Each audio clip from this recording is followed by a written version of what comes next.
आदर्श पत्नी, आदर्श भाभी और अब आदर्श सास। ये आदर्श शब्द हमेशा से मेरे नाम के साथ जुड़ा हुआ है। ये खिताब मुझे यूं ही नहीं मिल गया। इसके लिए मैंने सालों मेहनत की है, त्याग और संयम की नींव पर इसे खड़ा किया है।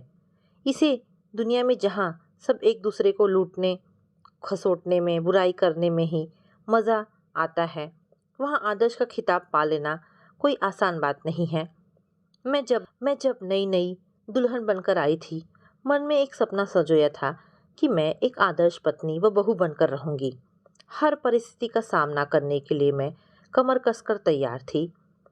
2 दिनों में ही घर में सबने कहना शुरू किया, बहू तो बहुत अच्छी है। इन्होंने भी कहा कि ममता तुम तो बहुत अच्छी हो। मैं इस अच्छी से भी ऊपर उठना चाहती थी। मैंने इसके लिए बहुत मेहनत की। ऐसा नहीं कि मैं सिर्फ अच्छा कहलाने के लिए ही ये सारे प्रयत्न करती थी। मैं अपनी आदत से भी मजबूर थी।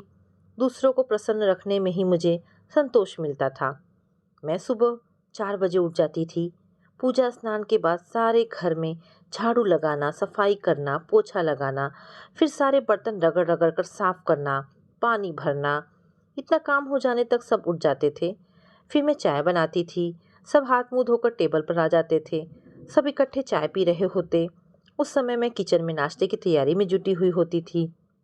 पिताजी को गाजर का हलवा पसंद था, तो इन्हें बेसन के पकौड़े। ननद इन दिनों में से कुछ नहीं खाती थी, इसलिए उसके लिए नमक का पराठा, और देवर के लिए तथा इनके लिए ब्रेड ऑमलेट्स। मम्मी जी का मेन्यू रोज बदलता रहता था, इसलिए रोज उनसे पूछकर ही बनाती थी। नाश्ते के तुरंत ही बाद मैंने खाने की तैयारी शुरू कर देती थी। इधर दाल चढ़ाकर नाश्ता टेबल पर रखती और फिर सबको बुलाती। कोई नहा रहा होता तो कोई कसरत कर रहा होता। ननद किसी नॉवल में डूबी होती। नज़र उठाए बिना ही जवाब देती, आती हूँ ना, शोर क्यों कर रही हो भाभी। मम्मी जी नहा धोकर पूजा कर रही होती। मैं सबको आने के लिए कहकर किचन में वापस आ जाती। आँच से दाल उतारकर सब्जी चढ़ाती, फिर दौड़कर अपने बेडरूम में आती। इनके ऑफिस के कपड़े निकालती, पैंट शर्ट, रुमाल, जूते, मोजे, तौलिया, साबुन सब यथास्थान रखती। फिर जल्दी से इनका टिफिन तैयार करती। तब तक सब नाश्ते के लिए आ जाते। सब खुश होकर नाश्ता करते और मेरी प्रशंसा करते। ससुर जी कहते, बहू तुम बहुत ही अच्छा हलवा बनाती हो। मम्मी जी कहती, बेचारी सुबह से ही काम में लग जाती है। ननद, देवर और खुद ये मेरी तारीफ किए बिना नहीं रहते। धीरे धीरे मेरे नाम से अच्छी के स्थान पर आदर्श शब्द जुड़ गया। ये नाम मुझसे छीन न लिया जाए, इसलिए मैं सबकी बहुत सेवा करती, सबको खुश रखती। मगर इस भाग दौड़ में मैं बुरी तरह से थक जाती थी। इनके दफ्तर चले जाने के बाद मम्मी जी सत्संग में चली जाती, ससुर जी अपने दोस्तों से मिलने और नन्ना तथा देवर कॉलेज में। मैं घर में अकेली रह जाती। फिर कपड़ों का घाट लगता। घर भर के कपड़े धोती। फिर दोपहर को सबको गरम गरम खाना। शाम को फिर वही चाय से लेकर रात के खाने तक का सिलसिला। रात को जब पलंग पर आती तो थककर चूर हो गई होती। पैरों के तलवे दुख रहे होते। तब ये मुझसे कहते, ममता तुम सचमुच महान हो। घर के सारे काम तुमने अपने ऊपर ले लिए हैं।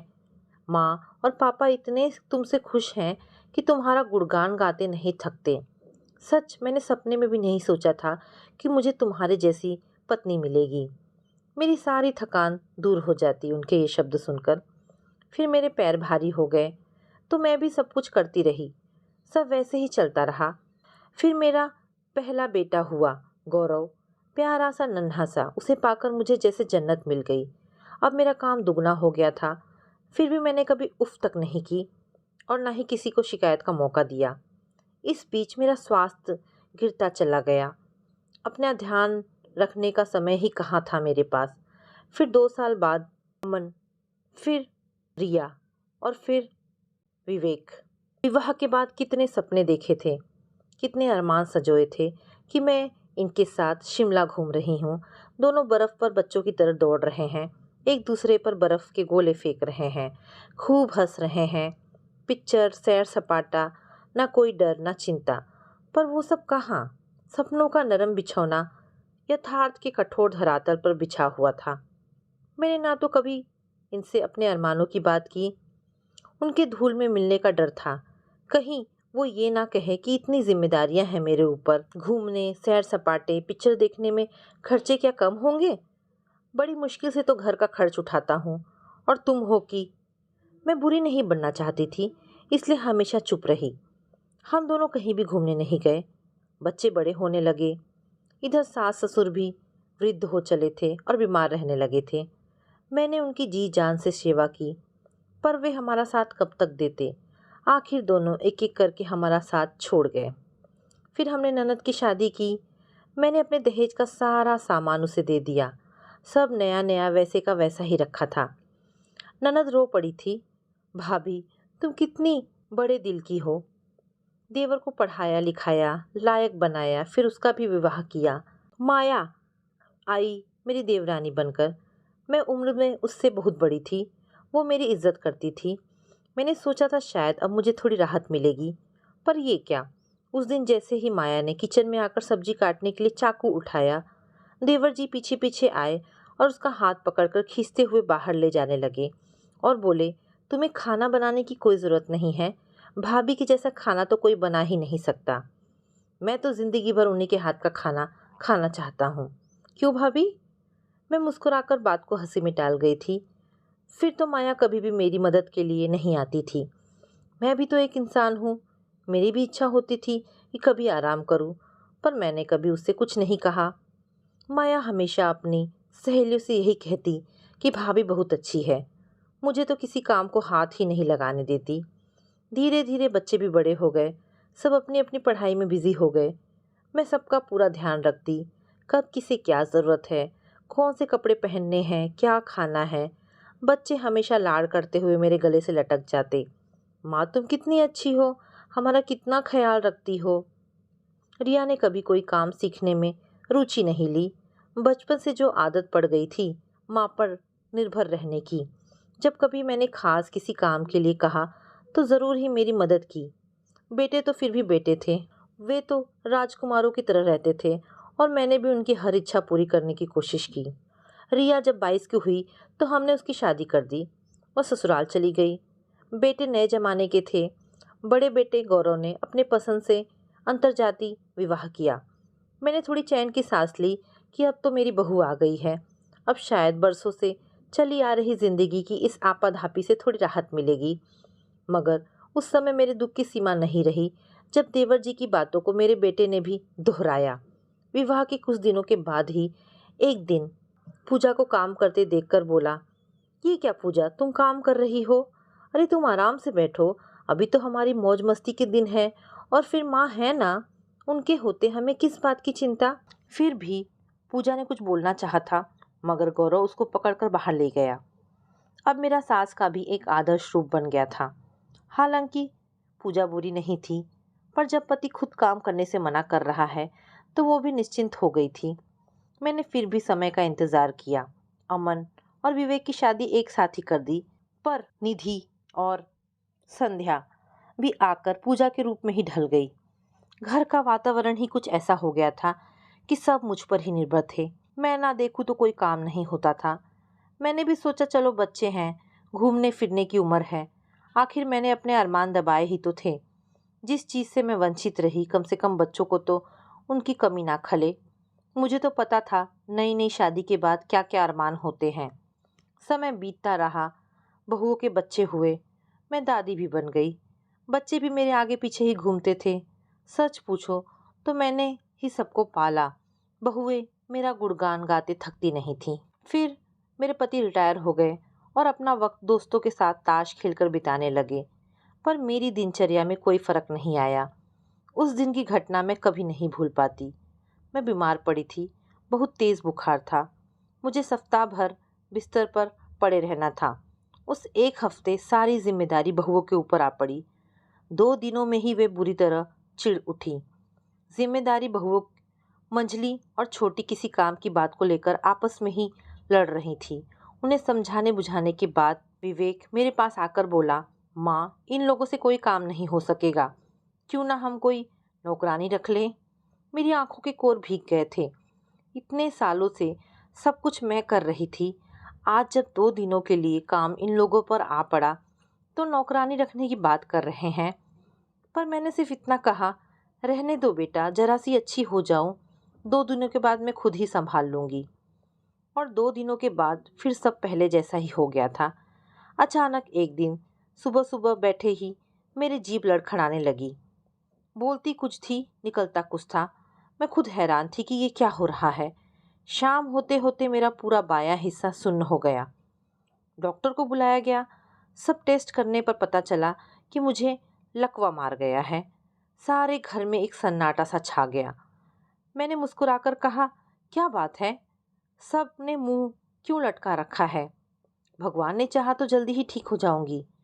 पर मजबूरीवश मैंने बिस्तर पकड़ लिया। अपना काम करने लायक भी न रही। तीनों बहुओं के मुंह उतर गए थे। कुछ दिनों तक तो सबने खूब सेवा की। फिर धीरे धीरे सब अपनी दिनचर्या पर उतर आए। मैं सुबह से 12 बजे तक भूखी प्यासी लेटी रहती हूँ। किसी को मेरी कोई फिक्र ही नहीं है। घर में एक तनाव सा आ गया है। तीनों बहुओं का परस्पर प्रेम प्रदर्शन अब लड़ाई झगड़े में बदल गया है। आखिर पत्नियों की तकरार से तंग आकर तीनों बेटे अलग हो गए। मेरी हालत देखकर तीनों मेरे जीते जी संपत्ति का बंटवारा चाहते थे। सीधे मुंह कोई कह नहीं पाता। उनकी बातों से मुझे सब समझ में आ जाता है। रिया भी आई मुझे देखने, पर वो तो पराए घर वाली है, कितने दिन रहती। गौरव चाहता है कि मैं अमन के पास रहूं और अमन चाहता है कि मैं विवेक के पास रहूं। इन्हें भी अपना वक्त बिताना अच्छी तरह आता है। रात को अक्सर पूछते हैं, ममता कोई तकलीफ हो तो बता देना। शारीरिक तकलीफ तो मैं सह सकती हूँ, पर मुझे इस बीमारी ने ज़िंदगी के सच से वाकिफ करा के जो मानसिक अशांति दी है, वो मेरी सहन शक्ति से बाहर है। आज मुझे ये एहसास हो रहा है कि इस आदर्श शब्द से मैं बरसों चली गई हूँ। मेरे अच्छे होने का फ़ायदा घर के एक-एक लोगों ने उठाया है। मैं मृग मरीचिका सी आदर्श के पीछे भागती रही और सबने मेरी इस कमजोरी का फ़ायदा उठाया। जीवन मैंने हमेशा दूसरों के लिए जिया है और आज जब मैं जीवन के कगार पर खड़ी हूँ तो सारे चेहरे मुझे अजनबी से लग रहे हैं। क्या मेरे 3 बेटे बहुएं, पोते पोतियाँ, बेटी, देवर देवरानी ये सब मिलकर मुझे अकेली का बोझ नहीं उठा सकते? हर बेटा चाहता है कि माँ को दूसरा बेटा ले जाए। बेटी ससुराल की दुहाई देकर चली गई। ये भी मेरे पास बैठकर अपना समय बर्बाद नहीं करना चाहते। कितना स्वार्थी है ये इंसान, सिर्फ अपने सुख देखता है। आज एक सवाल मुझे बार बार परेशान कर रहा है। क्या अपना जीवन दूसरों के लिए जीकर मैंने गलती की, या फिर ये सब अपना कर्तव्य भूल गए हैं? तो दोस्तों, ये कहानी यहाँ पर समाप्त होती है। आशा करती हूँ कहानी आपको पसंद आई होगी। अगर कहानी पसंद आई है तो प्लीज़ इसे लाइक एंड शेयर करें। दोस्तों, ऐसी ढेरों पारिवारिक और शिक्षाप्रद कहानी सुनने के लिए हमारे चैनल को प्लीज़ सब्सक्राइब करें। धन्यवाद दोस्तों।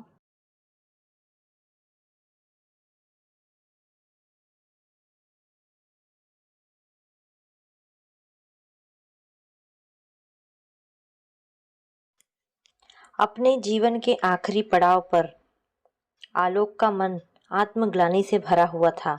उसे बेहद शर्मिंदगी थी अपनी सोच पर, अपने रवैये पर। लेकिन अब इतनी देर हो चुकी थी कि आलोक का पछतावा किसी काम का न था। कहावत है ना, अब पछतावत होत क्या, जब चिड़िया चुग गई खेत। छवि यही तो कह गई थी उससे, अपने पिता से। आज आलोक के पास कुछ भी नहीं था, ना घर, ना पैसा, ना परिवार। ऐसा नहीं कि ये सब उसके पास कभी नहीं था, लेकिन उसने सब खोया अपनी पुरातनपंथी सोच की वजह से। पहले अगर उसने अकल से काम लिया होता तो आज वो अकेला नहीं होता। आज उसके पास उसका पूरा परिवार होता। उसके दोनों बच्चे छवि और विवेक होते और उसकी पत्नी सुधा जिंदा होती। सुधा की याद आते ही आलोक अतीत के पन्नों में खो गया। करीब 30 साल पहले आलोक और सुधा की शादी हुई थी। आलोक अच्छे खाते रईस खानदान का लड़का था।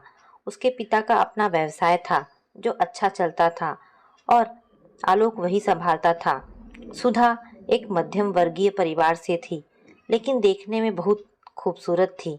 शायद इसीलिए आलोक ने शादी के लिए हाँ कर दी थी। शादी के बाद दोनों को पता चला कि वो दोनों एक दूसरे से कितने अलग हैं। एक पूरब था तो दूसरा पश्चिम। सुधा एक समझदार लड़की थी तो आलोक दकियानुसी और घमंडी। क्योंकि सुधा एक मध्यम वर्गीय परिवार से थी तो उस पर हुक्म चलाना तो वो अपना अधिकार समझता था। वैसे भी वो अच्छी तरह जानता था कि सुधा उसे छोड़कर कहीं नहीं जा सकती।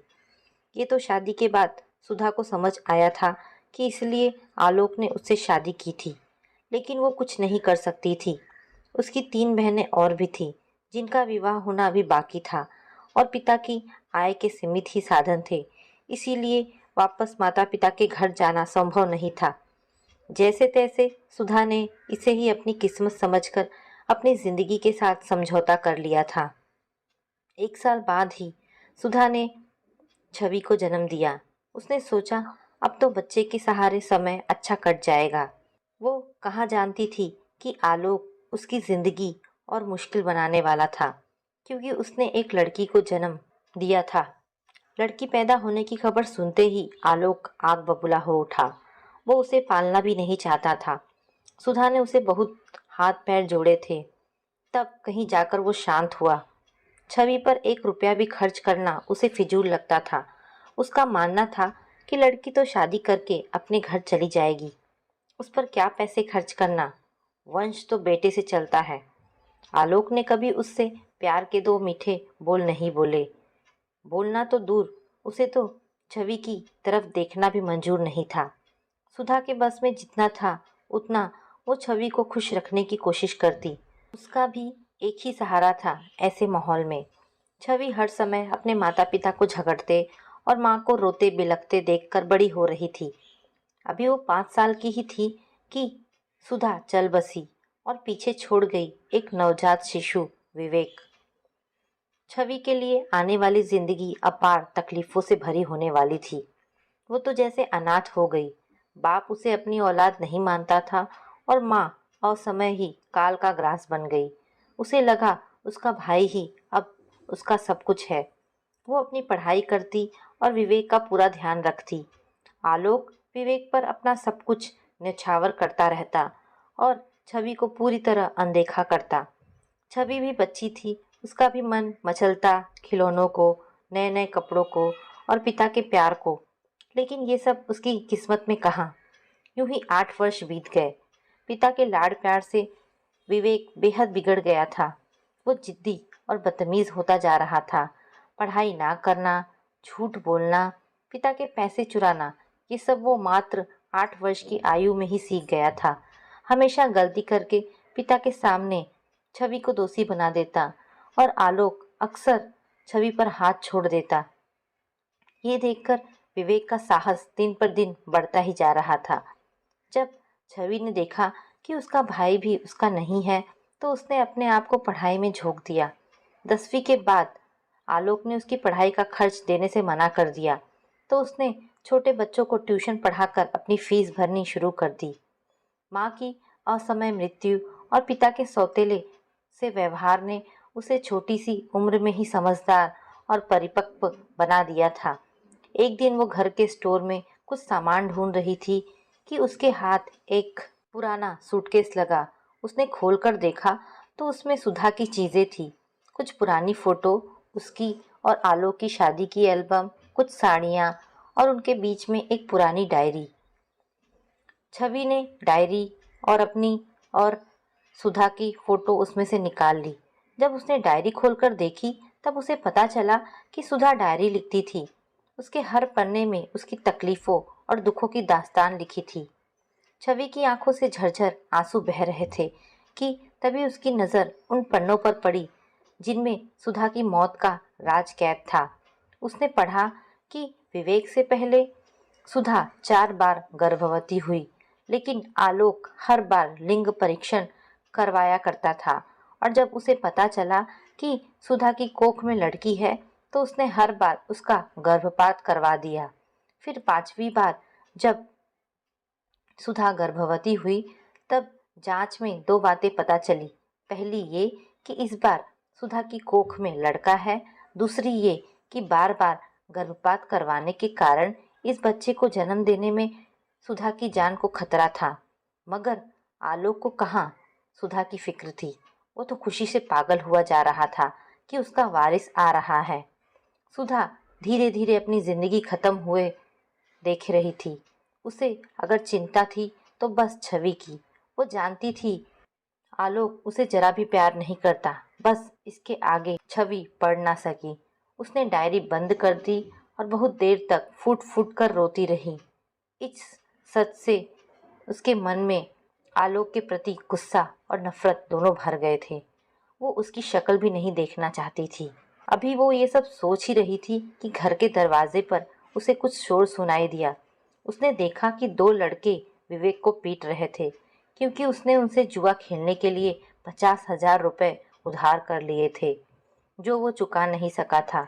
बड़ी मुश्किल से उन लड़कों के हाथ पैर जोड़कर छवि विवेक को बचाकर घर के अंदर लाई। वो पहले ही परेशान थी और जुए की बात सुनकर उसका दिमाग और ज़्यादा खराब हो गया और उसने विवेक के गाल पर एक थप्पड़ जड़ दिया।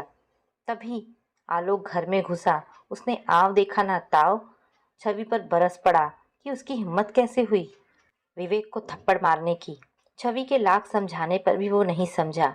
आखिर छवि के सब्र का बांध टूट गया। उसने विवेक और आलोक से सारे संबंध तोड़ दिए और घर छोड़कर एक गर्ल्स हॉस्टल में रहने चली गई। कहते हैं ना, पढ़ाई कभी बेकार नहीं जाती। 11वीं कक्षा की पढ़ाई करते समय छवि ने शॉर्ट हैंड टाइपिंग सीखी थी। वो ही उसके इस बुरे समय में काम आने वाली थी। बच्चों को ट्यूशन पढ़ने के साथ साथ छवि ने 2 घंटे टाइपिंग की पार्ट टाइम जॉब कर ली।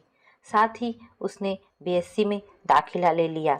उसकी ज़िंदगी आसान नहीं थी, लेकिन उस कलेश भरी ज़िंदगी से बेहतर थी। समय यूं ही पंख लगाकर उड़ गया। कठिनाइयों की सीढ़ी बनाकर वो ऊपर चढ़ती चली गई। उसने कभी पलटकर विवेक या आलोक की तरफ नहीं देखा। उन दोनों ने भी कभी उसकी खबर लेने की कोशिश नहीं की। करीब 10 साल बीत गए। इन 10 सालों में छवि ने अपनी पढ़ाई पूरी की। अब वो एमएससी कर चुकी थी, वो भी गणित में, और उसने अपना एक कोचिंग इंस्टीट्यूट स्थापित कर लिया था, जहां 10वीं से बीएससी तक के बच्चों को गणित पढ़ाई जाती थी। पहले वो वहां अकेली पढ़ाती थी, फिर धीरे धीरे उसका नाम होने लगा और बच्चे बढ़ने लगे, तो उसने दूसरे और शिक्षक भी रखे। अब तो उसका इंस्टीट्यूट शहर के नामी इंस्टीट्यूट्स में एक था और वो एक अच्छी जिंदगी जी रही थी। घर, गाड़ी, नौकर सब था उसके पास और सब उसने अपनी मेहनत से बनाया था। एक दिन वो रोज की तरह अपने इंस्टीट्यूट पहुंची तो उसने देखा एक बहुत ही दुबला पतला बीमार सा दिखने वाला अंधेड़ उम्र का आदमी उसके कैबिन के बाहर बैठा है। पास पहुंची तो उसका दिल धक से रह गया। वो कोई और नहीं था, उसका पिता आलोक था। आश्चर्य भरे स्वर में वो बोली, आप यहाँ कैसे? तुमसे कुछ बात कर सकता हूँ? आलोक ने पूछा।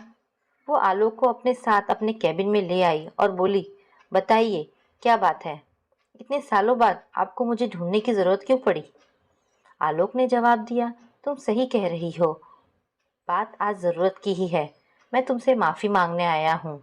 जो भी मैंने तुम्हारे साथ किया मुझे नहीं करना चाहिए था। मेरी पिछड़ी सोच ने मेरा घर बिगाड़ दिया। तुमने जब से घर छोड़ा बस मैं घटता ही चला गया। एक तरफ मुझे व्यवसाय में घाटा हो गया और मेरा सब कुछ नीलाम हो गया। अब मैं किराए के एक कमरे में रहता हूँ, जिसका किराया देना भी मेरे लिए मुश्किल है। दूसरी तरफ विवेक को जुए के साथ साथ शराब पीने की लत भी हो गई। जब मेरे पास उसके शौक पूरे करने को पैसा नहीं रहा तो उसने कुछ लोगों के साथ धोखाधड़ी करके उनका पैसा ऐंठ लिया और आजकल इसी जुर्म में जेल काट रहा है। मेरे पास उसे छुड़ाने के पैसे नहीं हैं। मुझे कुछ दिन पहले ही पता चला कि मैं कैंसर से पीड़ित हूँ, लेकिन अपना इलाज करवाने के लिए भी मेरे पास पैसे नहीं हैं। बेटा, मुझे कुदरत ने बहुत दंडित किया है। अगर तुम मुझे माफ़ कर दो तो मैं चैन से मर सकूंगा। इस विषय में बाद में बात करेंगे। पहले आप मेरे साथ डॉक्टर के पास चलिए। छवि ने ये कहकर आलोक को अपनी गाड़ी में बिठाकर हॉस्पिटल ले गई। यूं तो वो आलोक से बेहद नाराज थी, लेकिन कैंसर की बात सुनकर एक बेटी अपने पिता को कैसे यूं ही मरने के लिए छोड़ देती। हॉस्पिटल में डॉक्टर ने छवि को बताया कि आलोक का कैंसर तीसरी स्टेज में है और उसका इलाज शुरू हो जाना चाहिए, जिसके लिए उसे हॉस्पिटल में ही रहना पड़ेगा। छवि ने डॉक्टर से कहा कि इलाज का सारा खर्चा वो देगी और वो आलोक को हॉस्पिटल में छोड़ आई। करीब 1 महीने तक आलोक का इलाज चला। अब वो पहले से बेहतर था। आलोक के डिस्चार्ज का दिन आया तो छवि उसे एक सीनियर सिटीजन होम में ले गई। उसने वहां आलोक के लिए एक कमरा बुक करा दिया। उसने आलोक से कहा, मैंने आपसे कहा था ना, बाकी सब विषय पर बाद में बात करेंगे। आप मेरे पिता हैं। आपका इलाज करवाना मेरा फर्ज था। आप जब तक जीवित रहेंगे आपका खर्चा मैं उठाऊंगी। लेकिन मैंने जो खोया उसे मैं कभी भुला नहीं सकती और आप शायद कभी समझ नहीं सकते कि मैं एक खुशहाल जिंदगी जीने को किस कदर तरसी हूँ। आपने अपनी रूढ़िवादी सोच की बलि चढ़ा दिया मेरा बचपन और मेरी सबसे कीमती चीज़, मेरी माँ। मैं आपसे पूछती हूँ, अगर बेटियाँ नहीं होती तो आप लोग पत्नियाँ कहाँ से लाते और कहाँ से लाते अपने खानदान के वारिस। आज जब आपको ज़रूरत है, आपका वारिस कहाँ है जिसके लिए आपने मेरी माँ का तिरस्कार किया, उसे जानते बूझते एक अंधे कुएं में ढकेल दिया और मुझे कभी अपनी औलाद नहीं माना। क्या आज वो आपको सहारा दे सकता है? वारिस वो होता है जो अपने पिता की विरासत को बढ़ा सके, उसे संभाल सके, फिर चाहे वो लड़का हो या लड़की। लेकिन ये बात आप जैसे दकियानूसी लोग नहीं समझते। खैर, आपने पछताने में बहुत देर कर दी। माँ कब की चली गई और मैंने बहुत पहले वो घर छोड़ दिया था। बस आशा करती हूँ कि लोग आपको देखकर सबक ले और समझे कि लड़का और लड़की दोनों एक समान होते हैं। दोनों में फर्क नहीं करना चाहिए। बेटियों को भी उन सब चीज़ों का अधिकार है जितना बेटों को है। इतना कहकर छवि कमरे से बाहर आ गई और आलोक बस उसे जाते हुए देखता रह गया। आखिर रोकता भी तो किस अधिकार से। आज आलोक को अपनी की गई गुनाहों की सही सज़ा मिल रही थी, क्योंकि जो गुनाह उसने किया था वो माफ़ी के बिल्कुल लायक नहीं था। तो दोस्तों, ये कहानी आपको कैसी लगी? अगर आपको कहानी पसंद आई हो तो प्लीज़ इसे लाइक एंड शेयर करें। धन्यवाद दोस्तों।